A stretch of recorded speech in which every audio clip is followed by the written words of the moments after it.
Okay, so good morning. Today's daf is Yevamot daf Tzadik Hey. We are at the bottom of Tzadik Dalet Bet.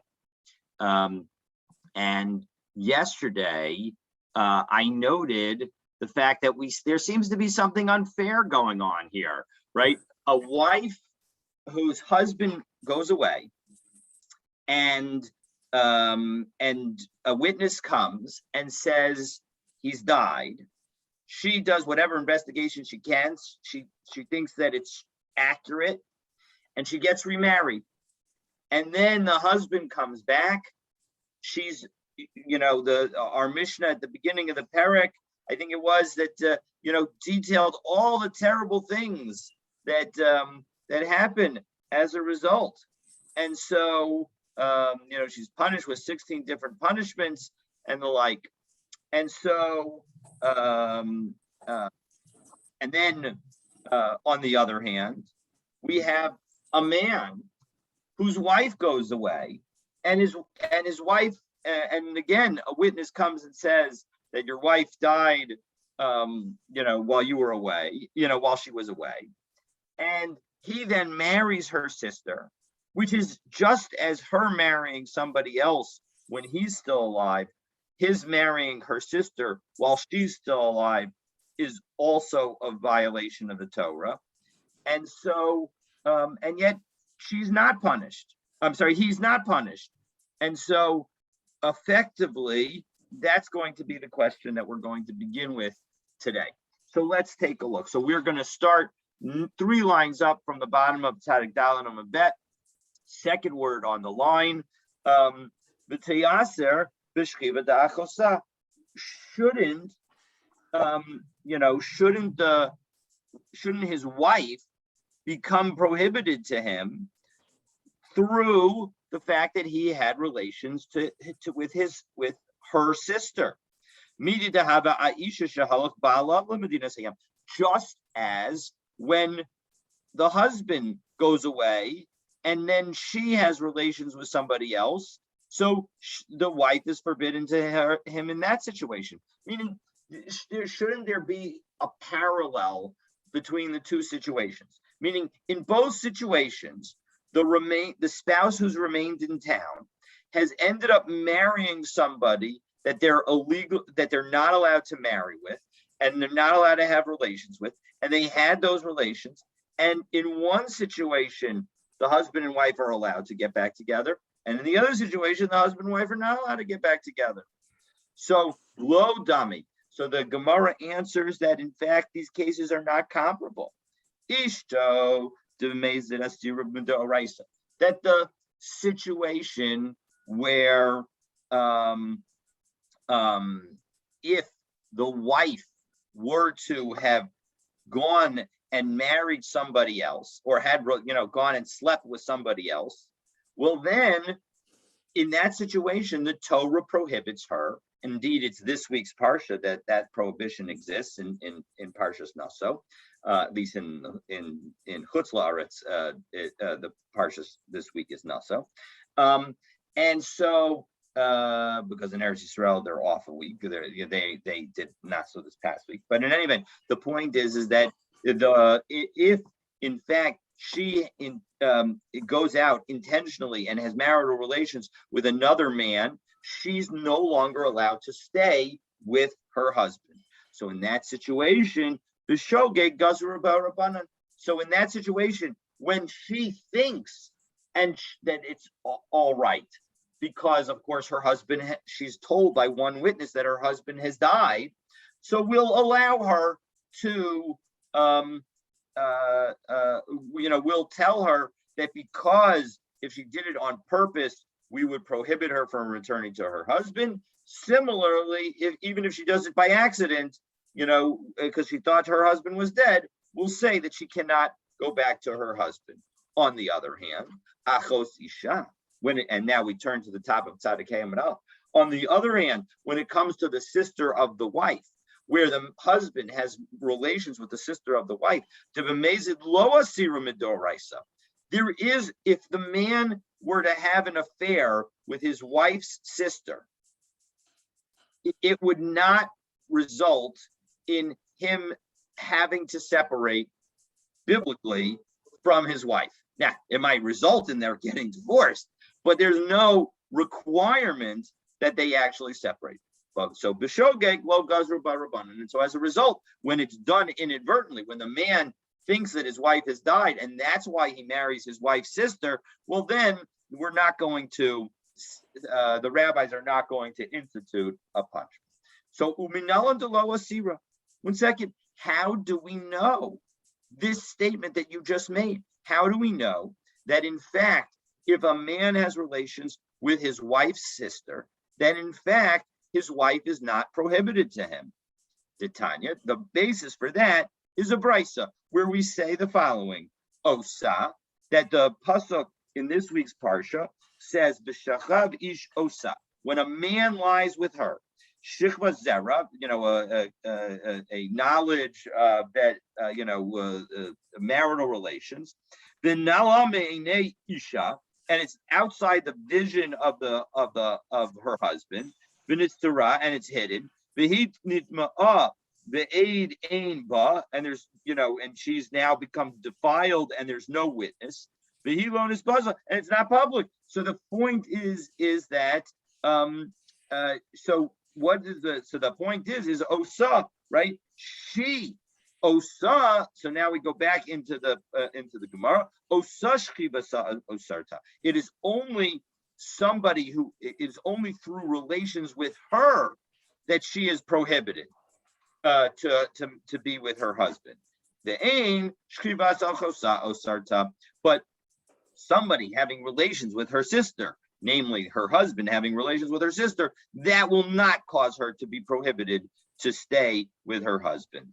So yishiachol v'halo dinhu, because otherwise, without this drasha of osa telling us that it's only if the wife herself has marital relations could she become prohibited, we would have said the following. We would have said a kal v'chomer, uma b'makom sheba al isur kal, that when it comes to a relatively lenient prohibition, and we'll discuss what that lenient prohibition is for much of the rest of today, although we'll be taking a break from it for a moment. Nesar haoser. So then, if in a situation where one has relations in a situation where the prohibition is not so serious, we end up saying that the one who caused the prohibition himself becomes prohibited. Nesar haoser. So makam shebal al isur chamur, in a situation where one has relations in a stringent situation, namely the husband has marital relations with the wife's sister, well, then the man's wife, who is the one who caused the prohibition, right? Because without the wife, right? If a man is not married to his wife's sister is not prohibited to him. The only reason that the wife's sister is prohibited is because the wife exists as a wife. And so as a result, when one has, so again, in a situation where it's lenient, we end up saying that the one who caused the prohibition becomes prohibited. So too, here, the one who caused the prohibition, namely the wife is the one who caused the prohibition with the wife's sister. So she herself will become prohibited. So we're going to, that kal v'chomer is not at all clear because we don't know what the kal situation is. We don't know what the lenient situation is. And we're going to try later today to come up with 6 different possibilities before we actually come up with the right one and as for what it is. But let's put aside that kal v'chomer for a moment, because now we're going to cite a brisa that debates this particular issue, and then we will return, to the question of this kal v'chomer. So we're going to put aside that kal v'chomer. We're going to get back to it, but let's now take a look at this brisa that talks about a particular permissibility. So Amar Rabbi Yehuda lo nechel beis Shammai ubeis Hillel b'val chamoso sheposel es ishto. that everybody agrees that if one has marital relations with one's mother-in-law, that actually causes the wife to be prohibited to the husband. So Alman Neflaku, what do they disagree about?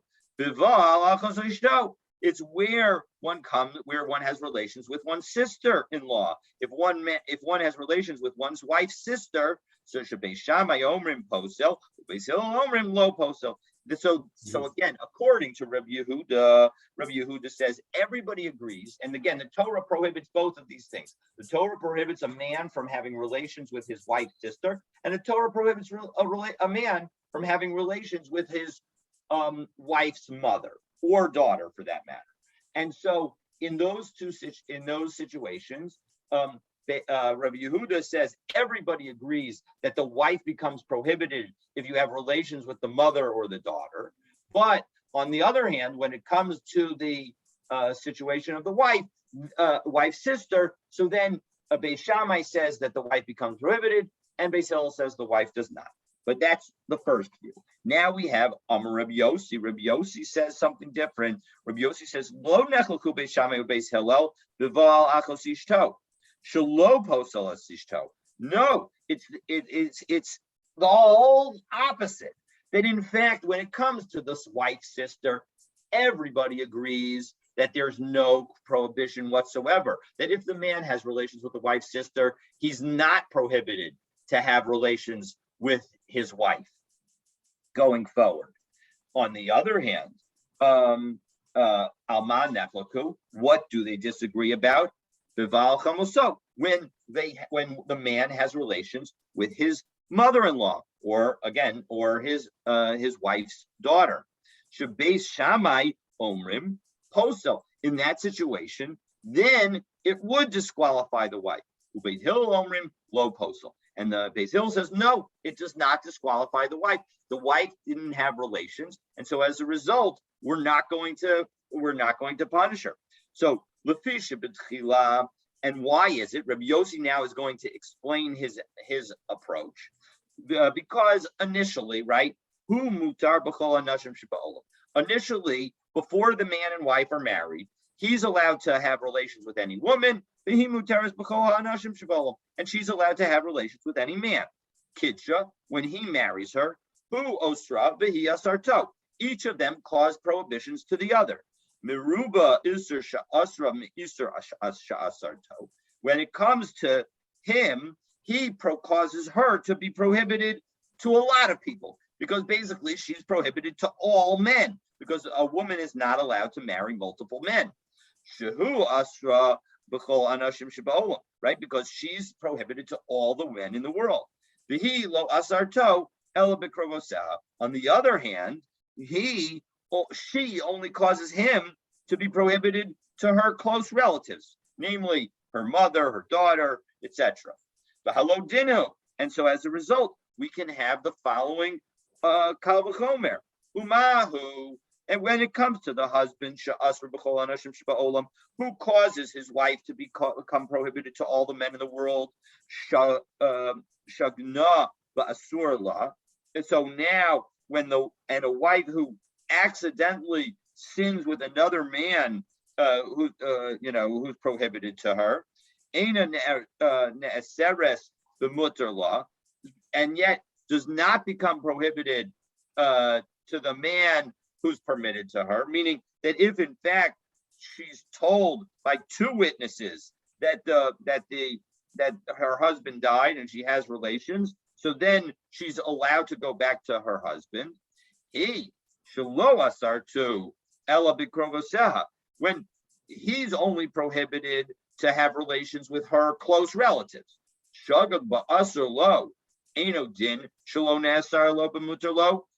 when he now has relations with his wife's sister, thinking that his wife has died, so he certainly should not become prohibited to the woman who's permitted to him.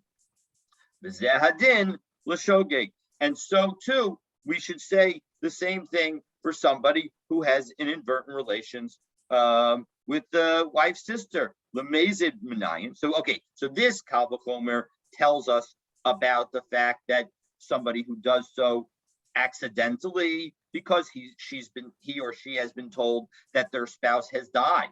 But lamezid minayin, how do I know that if in fact the wife will that the wife will remain permitted to the husband, even if he sins with the wife's sister intentionally? Again, we cite the pasuk from this week's Torah portion, Talmud Lomer, Osa Shchibasa Osarta. It is only relations with her that causes her to be prohibited to her husband. Only relations with the wife, between the wife and some other man, that's what's going to cause her to be prohibited. But the wife's sister having relations with some other man, namely her husband, that is not going to cause her to become prohibited. So Amar Rabbi Ami Amar Reish Lakish.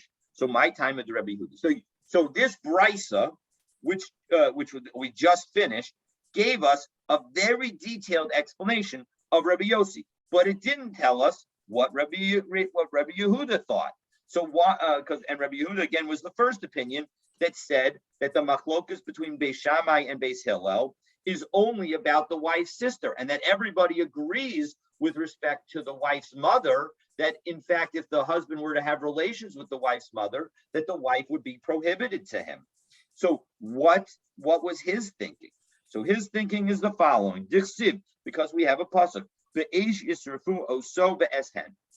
The pasuk tells us that when it comes to a man having relations with a mother and a daughter, that the man gets burned and the wife, and the literal understanding is that the wife and the daughter get burned. But that can't be. Is it really appropriate for both the wife and the mother-in-law to be burned? So, of course not. The wife didn't do anything wrong. Meaning, if in a situation where a man marries his wife and then has an affair with the mother-in-law, and the wife had nothing to do with anything, well, why should the wife be punished? She didn't do anything wrong. So as a result, the chikol abayis kulo b'srifa, right? Again, doesn't make any sense to have the whole house be burned. So as a result, im eno inyan l'srifa, if the idea of at hen is not saying that both the mother and the daughter get burned, so tenu inyan l'isura. So the point is that the mother-in-law gets burned, but the daughter, namely the wife, she now becomes prohibited. So effectively, it's saying Be'esh Yisrafun Oso Ve'eshen is saying everybody's going to get punished. The mother-in-law is going to get burned, the husband's going to get burned, and the wife herself, she becomes prohibited to her husband, in any in-between time. And so as a result, that's how Rabbi Yehuda, teaches this lesson. Amar Rabbi Yehuda, Amar Shmuel. Now, Rabbi Yehuda and Rav Yehuda, the Amora, the much later Amora, says in the name of Shmuel that the ain't halakha Rabbi Yehuda, that the halakha is not like Rabbi Yehuda. And so, in fact, the halakha is like Rabbi Yossi. And so, as a result, the halakha is that, in fact, and of course, we hold like Beis Hillel. So the halakha is that, in fact, a husband having an affair with either his mother-in-law or his sister-in-law will in fact not cause his wife to become prohibited to her. They may decide to divorce anyway, but they're not. It's not a requirement that they get divorced. Shahuda of it is say. Okay, so there was a person who sinned with his mother-in-law. Yeah, they had an affair. Osye Rav Yehuda Nagdei, and Rav Yehuda brought him and had him whipped. Amar lei. Ilab the Amar Shmuel ain't alaka Rabbi Yossi asrita Allah isura da alim.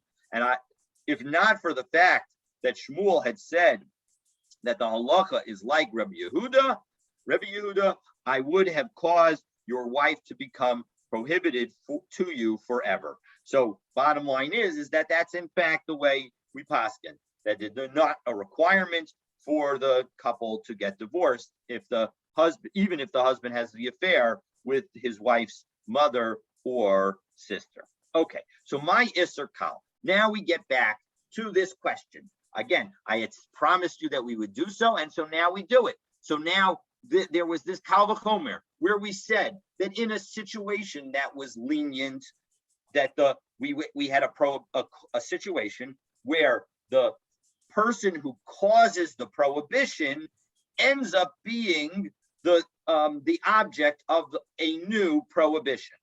And so what was that situation? So my Isser Kal, what was that situation? So again, we're going to go through 6 of them. The first 5 are going to be rejected. So maybe we're talking about a man who takes back his divorcee. So and why is that the case, right? So when the husband sleeps with the divorcee, that causes her to be prohibited to the first husband, right? When the second husband sleeps with the divorcee, that causes her to be prohibited with the first husband. And when she goes back to the first husband, that causes her to be prohibited to the second husband. So the first husband's violation causes the one who created the violation, namely the second husband, to become forbidden to his wife. So maybe that's the situation that we're talking about. So again, when the second husband has relations with her, asra leha dahai. So the first husband becomes prohibited. And now the first husband goes back and takes his wife back and has relations with her, asra leha dahai. And so in the end, he causes the second husband to become prohibited to her. So as a result, the first husband's violation of the prohibition caused the one who created the prohibition, the second husband, to become prohibited to the woman himself. So that is the situation. But the problem is mala machzer grusha social nises. So 1 second, how can you say that this is the situation that is lenient? She herself became defiled. In our case, the wife did not do anything wrong. It was the sister-in-law, the wife's sister, who had relations with the husband. So you're going to say that a situation where the wife took action and herself became defiled, the Isura Baro, and indeed, the prohibition affects many men, the Isur Olam, and is a prohibition forever. They're never allowed to have relations again. That's going to be a situation where you're going to say that it's lenient. That's not lenient. As Rashi puts it, Mala Makser Hulu, Tomar Bival Achos Ishto, Shetesar Ishto, Shalonit Magufa. You're going to say about a case where a man has relations with his wife's sister, where the wife did not do anything wrong. The Isser Achos Ishto Eino Isser Olam. And that the prohibition of having relations with your wife's sister is not a permanent prohibition, because if your wife dies, if your wife dies, you're allowed to have relations with her. So that doesn't make any sense. So we now go to explanation number 2, and we find Reish Lakish offering something. Amar Reish Lakish Yevama. So we're talking about a Yevama, and we're going to go through 2 possibilities of what he means by of having relations, somebody having relations with a Yevama.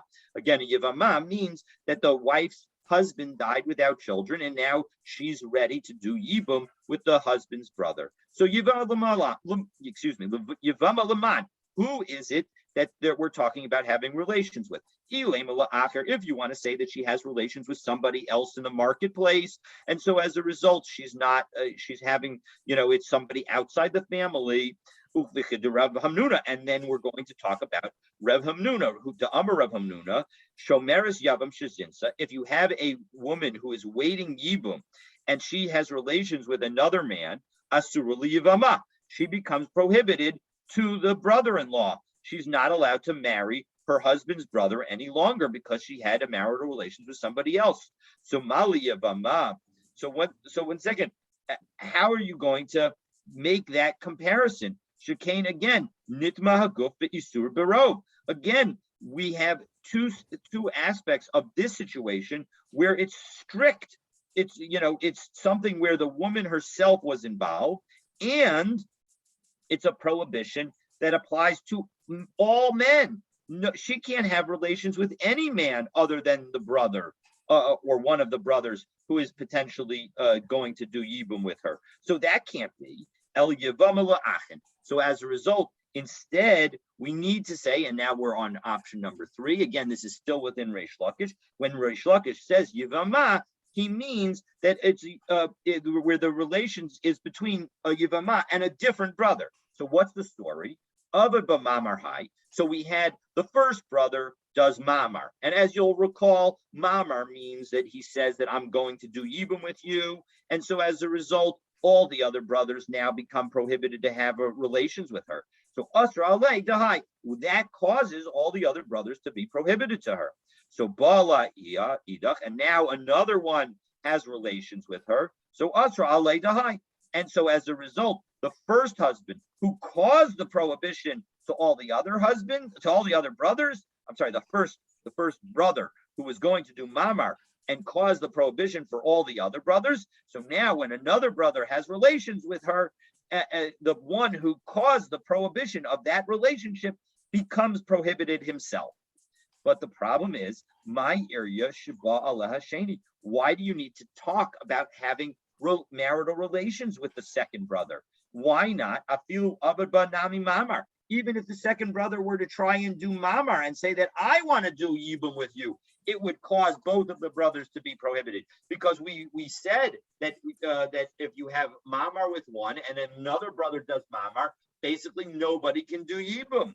Well, hello, Kashi, Rabbi Gamliel, because that wouldn't necessarily be a problem, because we could say like Rabbi Gamliel, because we learned in a Mishnah a bunch of months ago, to Amar ein mamar achar mamar, right? He says that there is no concept of mamar achar mamar. That when once one man has performed, one of the brothers has performed mamar with the wife, with the widow, so then none of the other brothers, if they try to do mamar, will have done anything that has any legal effect.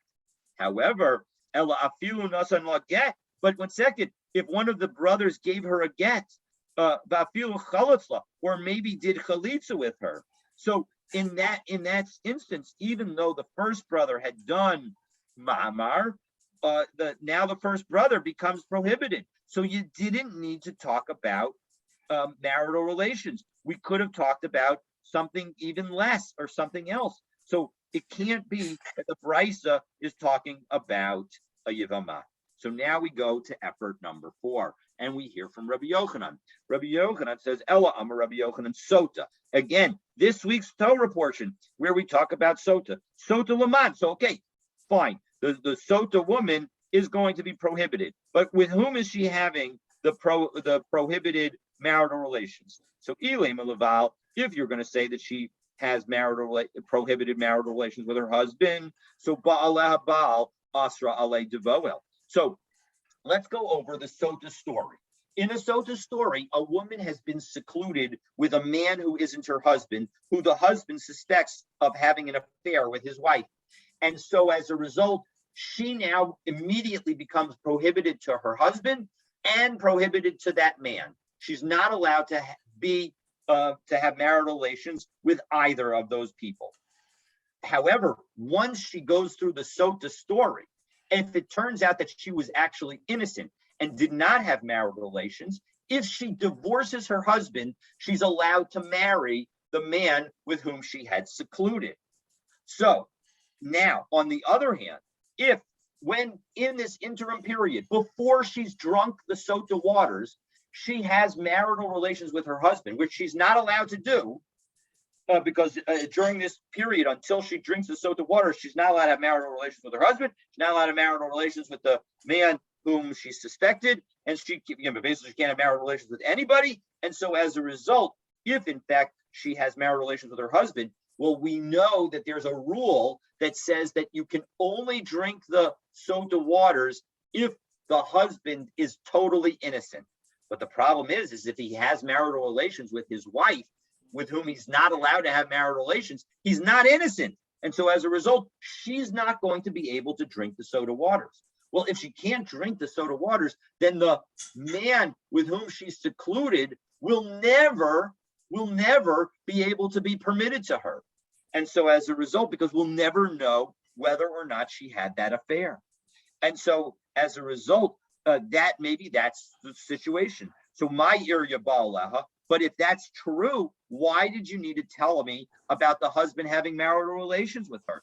There are other ways that he could prevent her from drinking the sota waters. Afilu nasan laget. If he gives her a get, afilu amar ein ani mashke. Even if he says, I don't want her to drink the sota waters. In both of those situations, she'll never drink the sota waters, and she will always be prohibited to the man with whom she had secluded. And so as a result, we need to say that when Rabbi Yochanan was talking about a sota, he was not talking about the sota having relations with her husband. Ela sota lavoa. So rather, it's talking about a situation where the sota now, even after she was secluded with the man against whom she's accused of having adultery, she now actually has relations with the man accused, with the adulterer or the alleged adulterer. So hi iser kalhu. Well, 1 second. Is that so? Now the Gemara asks, you want to say that is a lenient prohibition? Iser chamarhu. That's a very strict prohibition. Dahainu eishes ish, because that's a prohibition of a married woman. And a married woman is one of having relations with another man. That's one of the strictest prohibitions that are out there. So Ella Amarava. So now Rava says the last possibility, and in fact he undermines the question that we just asked, and he says, in fact, Eishes Ish, we are talking about a married woman. V'chein ki asa Ravin Rabbi Yochanan Eishes Ish, and indeed, when Ravin came, he actually said that Rabbi Yochanan himself had said Eishes Ish. So when we cited earlier Sota, it could be that was the first thought of Rabbi Yochanan, and now he ended up saying Eishes Ish. So the Amai Karela Iser Kal. Well, 1 second. We had the question that we just asked. How could it be that a wife having an affair on her husband can ever be considered a lenient prohibition? So the answer is She'ein ha'osra kol yamav, because the person who causes the prohibition, namely the husband, right? The husband is the reason the wife can't have a relations with any other man, but the husband's existence does not cause her to be prohibited forever, because she can outlive her husband and then she won't be prohibited to marry somebody else, or he can divorce her and she won't be prohibited to marry somebody else. So because she'ein ha'osra kol yamav, because she will not be prohibited to have marital relations with another man for her entire life necessarily. So as a result, that's why we're going to consider that lenient. And Tanya Nami Haki, we in fact have a brisa that confirms that the Kal V'chomer is exactly what we said. Abba Chanan Amar Mishum Rabbi Lazar Eishes Ish, when it comes to a married woman, Uma B'mkom Haba Al Iser Kal, it's a situation where one cohabit, if one has marital relations with her, it's relatively lenient, meaning it's not a permanent situation. She'ein ha'osra kol yamav, because the person who causes the prohibition does not cause her to be prohibited for his entire lifetime. So nesar ha'oser, yet the prohibitor himself becomes prohibited, meaning that the wife cannot go back to her husband. Right, the husband is the one that causes her to be prohibited to have relations with an adulterer, and then because she had that relations with the adulterer, he himself becomes prohibited to her. So haba al iser chamor, when it comes to somebody where the marital relations is more stringent, shaha osra ko yamav, because the wife does, if she has relations with the wife, the wife causes the sister to be prohibited for her entire life, right? The person who's causing the prohibition, namely the wife, in this instance, does cause the prohibition to exist for her entire life. And so as a result, Eino Din Shenes Ra. So then certainly the one who caused the prohibition to should be prohibited herself. So as a result, that's the basis for us saying that when the man has relations with the wife's sister, maybe I would think that the wife herself should be prohibited. And so Talmud Lomar, and so again, we teach the lesson that comes from this week's Parsha, Osa. The Torah tells us that when is it that a wife is prohibited to her husband? It is only when she herself has the marital relations. Osa shchivasa osarta. Her own marital relations can cause her to become prohibited, but ve'ein shchivas achosa osarta. But her sister's marital relations will not cause her to be prohibited. So now, again, this whole Kal V'chomer was in order to explain why we needed the Torah to tell us specifically that it's only her relations that cause her to be prohibited and not her sister's relations. And so as a result, while we might have thought that even the husband having marital relations with the sister would cause the wife to be prohibited, we're going to say that is not the case.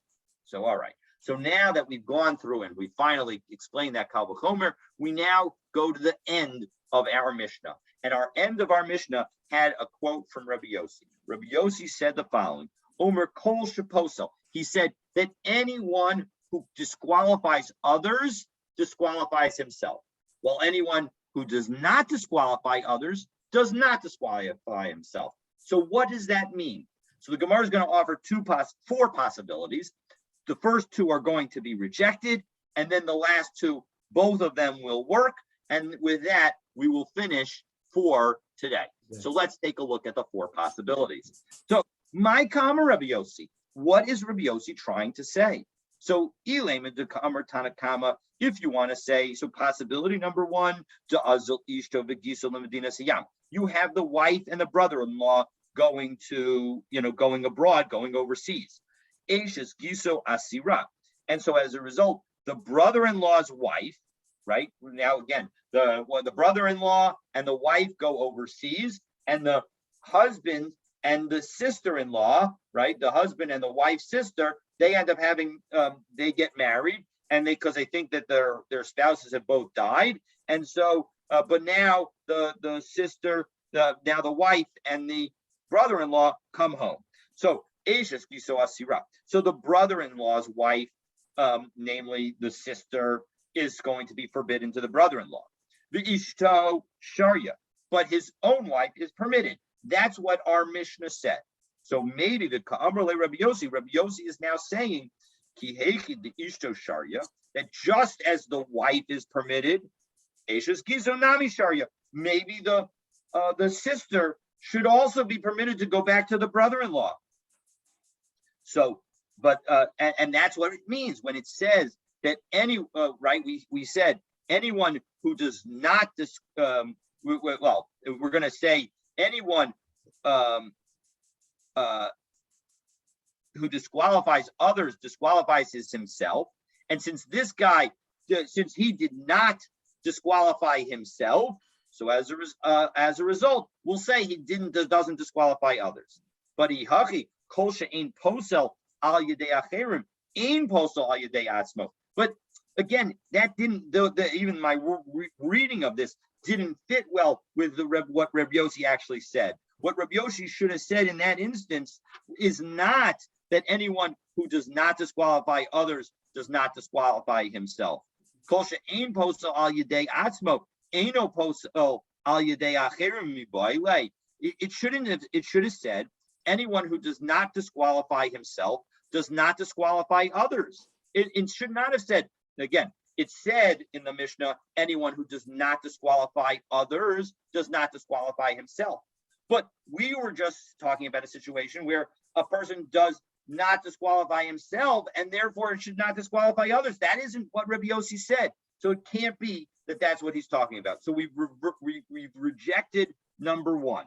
So now we go to number two. So Ella Kihechi de Eishes Giso Asira. So what are we talking about? Just as the brother-in-law's wife is prohibited, Ishto Nami Asira, that will also prohibit the man to go back to his wife. So again, in the Tanakama said that the brother-in-law can't get back together with the sister-in-law because the husband and the sister-in-law got married. But And so as a result, Rabbi Yossi but the Tanakama said that the wife and the husband could get back together because the wife didn't do anything wrong. So Rabbi Yossi's position, maybe his position, is that that not only is the brother-in-law prohibited to get back together with the sister-in-law, but the husband is prohibited to get back together with his wife. So Ishtanami Yasira. So, but that doesn't fit well with the wording either. So Ha Tenach Kol Posel, that fits well with the first part of the statement, right? The first part of the statement is anyone who disqualifies others disqualifies himself. So here, the husband has effectively disqualified the sister-in-law and the brother-in-law in getting back together. So as a result, he's disqualified himself. But the problem is, when it came to the other part of the statement, kol she'eino posel, if one does not disqualify others, he does not disqualify himself. My avite, what's that case? Well, you haven't explained Rabbi Yossi's entire statement. So we've now rejected the second possibility. And so now we have the first of two actual situations. First one is Rabbi Ami. Rabbi Ami Aresha. Really, Rabbi Yossi's comment is hearkening back to an earlier Mishnah. And in the earlier Mishnah, we differentiated, I'll explain it outside and then we'll look inside. We differentiated between where there was one witness and where there were two witnesses. When there was one witness, we said that the wife is not allowed, again, and we're talking about where a wife is told that there's one witness that says her husband has died, and she marries somebody else. So in the case of one witness, we're told that the wife is not allowed to go back together with her husband. But in the case of two witnesses, then if she marries somebody else, we will allow her to go back to her husband, because what was she supposed to do? There were two witnesses. That's sufficient to confirm the story. So as a result, one witness. Okay. So now that we've distinguished between those two situations, so we're going to note that our Mishnah isn't clear whether it's talking about one witness or two witnesses. And so when Rabbi Yossi makes his statement, he's going to be distinguishing between those two cases. So Aresha. So Nisus al P based in so now we're citing that earlier Mishnah. If a woman gets married as a result of the court approval because it's a single witness, so Tatsi, she has to leave both of her husbands. Uvaturim in a carbon, but she's exempt from a sacrifice. But al P Adim, if she marries based on the testimony of two witnesses, Tatse, she has to leave her second husband, but she can go back to her first husband. The Chayev is Bekarban, but she's allowed to keep, and she has to offer a sacrifice. So Yafa Koko Shobastin Shapotrim in a carbon. So we see the power of the court that it actually exempts her from a korban. But in any event, the point is the Ka'amar Tanakama. So here's what the Tanakama of our Mishnah says. Our Tanakama says, Loshna al pi edim de Eishas Giso Sharia, Beloshna al pi Basin. It doesn't make it de Eishas Giso Asira. It doesn't make a difference. In the case when there's two witnesses, the brother-in-law is going to be permitted to remain with her husband. And if there's one witness, the brother-in-law is going to be prohibited to go. The brother-in-law is going to be prohibited to go back to his wife. And if there are two witnesses, the brother-in-law and the sister-in-law can get back together. And if there's one witness, the brother-in-law and the sister-in-law cannot get back together. So the Ka'amrle Rabbi Yossi, and Rabbi Yossi says on that, Al Pi based in Deposal al Yedei Acherim, that when the court says that they can get married, and now as a result, that's a situation where the marital relations between the husband and the sister-in-law now cause the sister-in-law and her husband, the brother-in-law, to not be able to marry any longer. So then, posol yadei atzmo. So as a result, the husband himself will not be allowed to get back together with the wife. Al pi edim. On the other hand, when you have two witnesses, de'enu posol yadei achirim, where he does not disqualify the sister-in-law and brother-in-law from getting together. So as a result, he's not allowed to So as a result, again, sorry, I apologize, I got interrupted. So Rabbi Yossi is saying the following: when there's one witness and the Beis Din approves the marriage of the husband and the sister-in-law, so if the wife and the brother-in-law come home alive, so now the sister-in-law and the brother-in-law are not allowed to marry, get back together. And so Rabbi Yossi says, because the husband has effectively caused a prohibition of the sister-in-law and the brother-in-law to get back together, we're going to say that the husband also can't get back together with his wife. On the other hand, when there were two witnesses, and in the case of two witnesses, we allow the sister-in-law and brother-in-law to get back together. And so as a result, Eino posol al yedei atzmo. So in that situation, he himself and his wife will also be allowed. And so it fits beautifully. Again, what did Rabbi Yossi say? Rabbi Yossi says that when you disqualify someone else, you become disqualified. So here, if the husband disqualifies his sister-in-law from getting back together with the brother-in-law, so then he himself will also be disqualified from getting back together with his wife. On the other hand, when the husband does not disqualify the sister-in-law and brother-in-law from getting back together, because there were two witnesses that said that the wife and the brother-in-law had died, well then, in that situation, so now he himself, the husband and the wife, will also be allowed to get back together. So that's explanation number one that actually works. And Rabbi Yitzchak Nafla Amar, Lo Olam HaSeifa. No, you don't have to hearken back to the case of one witness or two witnesses. We can all talk about just a single witness in our case.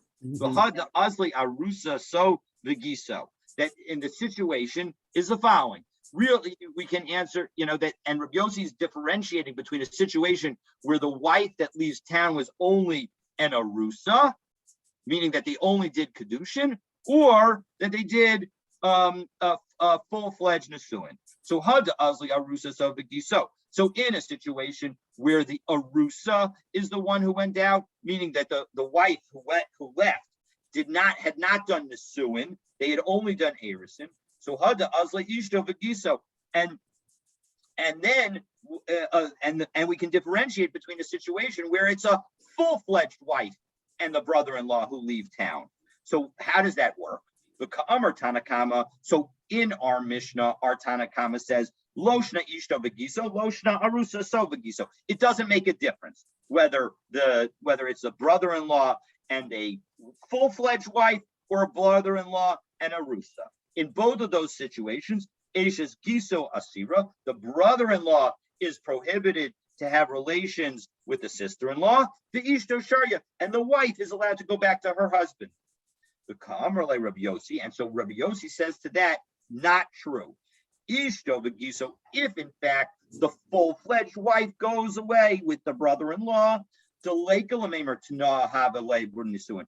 no one says, again, as we saw yesterday, there's no one would say that there's a conditional nesuin, because a conditional nesuin has the potential to cause a person to have violated the Torah prohibition of znus, of having marital relations that's not permitted.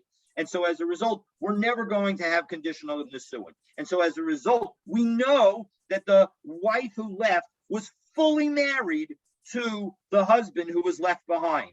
So in that situation, the Eino posol al yedei acher. So as a result, that's a situation where it does not disqualify others. So Eino posol al yedei atzmo. So as a result, he's not going to disqualify himself either. Meaning that if we're talking about nesuin, so where we're not concerned that anyone will think that there was a condition regarding the marriage, so then the marriage of the husband and the wife's sister does not prohibit the wife's sister to return to her husband, and we're talking about where there were two witnesses, and so two witnesses allow the wife's sister to return to the husband. And so as a result, I will say that so to here, everything is fine. But however, arusa sovagiso, if in fact we're talking about an arusa and the brother-in-law, where the wife and the husband did not do nesuin, they only did kedushin. The ikalamemer to know havalei kedushin. we could say that maybe the kedushin that the husband did with his wife was not a full-fledged kedushin. And so as a result, when she goes away and he now marries somebody else, maybe it's a really good marriage. And so as a result, he disqualified, and so as a result, in that situation, he does disqualify others, meaning that we're worried that that's a full-fledged marriage. And so we won't let the sister-in-law and the brother-in-law get back together. So in that situation, so he'll disqualify himself as well. And so, so now we've offered two different understandings of this of Rabbi Yossi's statement, and so and in each of them, we found a situation where when one causes somebody else to be prohibited, so then one becomes prohibited themselves. And where one does not cause somebody else to be prohibited, one does not become prohibited oneself. And so that is what Rabbi Yossi said. And so that is a successful explanation of Rabbi Yossi. So we're going to see now, is the halacha like the Tanakama in our Mishnah, or is it like Rabbi Yossi? And so we'll have to stay tuned tomorrow for a discussion of that. And so we'll see. In fact, we can give you just a hint. The next few words are Amar Rabbi Yehuda, Amar Shmuel, Halacha Rabbi Yossi. But we're going to challenge that. So is the halacha really like Rabbi Yossi? Again, you have to stay tuned tomorrow. Rabbi, I have a quick refresher question. I forget. Let's say there's 4 brothers, and one of the brothers is married and, heaven forbid, passes away without children. Yeah. The 3 other brothers, is there an order in which they are required to do Yabum? How does that work? Absolutely. So that was a Mishnah that we learned earlier. Not that you're testing and required to remember all the details. And there was a debate about the question. In the end, my recollection is that we give a preference from the eldest to the youngest, but that in fact there is no a requirement, and so any of them have the ability to sort of jump up and do it. And of course, in our times, we don't do Yibum. So in generally, we ask the oldest to do Chalitza, but of course, any of them can do Chalitza. So if the oldest refuses, which would create a situation of Aguna, we will let any of the younger ones do the Chalitza. Now, in the days of that, when the Gemara was written, would the widow have any say in that order, so to speak, or any say whatsoever about the 3 remaining candidates, if you will? So that was another discussion. I know. And that's very complicated, because the answer is that yes, she has some say, because she has some say to say whether or not she wants to have marital relations, because we do not allow somebody to rape another person. The problem with what I just said is that if in fact she is raped by one of the brothers, then she would in fact, based on what we read, be married to that brother, assuming that he had intention to perform Yibum, because we saw that Yibum only reflects, there's no intention required on her part. And so it's a complicated issue. So the answer is of course, from a practical perspective, she has a choice in that she can refuse. The problem is that on the other hand, if one of the brothers jumps up and does mamar, which doesn't require any consent on her part, so then she could end up being in a situation where where one of the brothers has effectively precluded her from marrying anyone. Now, I guess another one of the brothers could then do chalitza, as we saw today, and that would hopefully free her. But you are right to raise the question about to what degree she has any say. The answer is that she has relatively little say, but she does have that ability to refuse, because again, we don't allow somebody to be raped. And so And so that's again, practically today, we don't, and of course it's always important, to remember the context, that the context here is we want to ensure that somebody is taking care of Correct. a widow. And Correct. so, in that context, where society did not provide a high degree of protection for such a person, the Torah goes out of its way to protect the person. Correct. The question is how do we, now that we have, thankfully, many more of those kinds of protections in society, how do we judge and justify or implement some of the Torah's rules where it seems that now society gives greater protection? And that's obviously a very complicated question, one that modern Orthodoxy is struggles with every day. I'm sure. And so that's it's an interesting and philosophical and important and practical question as well. It has obviously practical ramifications too. Thank you. Thank you very much, and good You're Shabbos. very welcome. Have a wonderful Shabbos. Looking forward to continue our learning together. Yes. See you soon. See you soon. Bye-bye.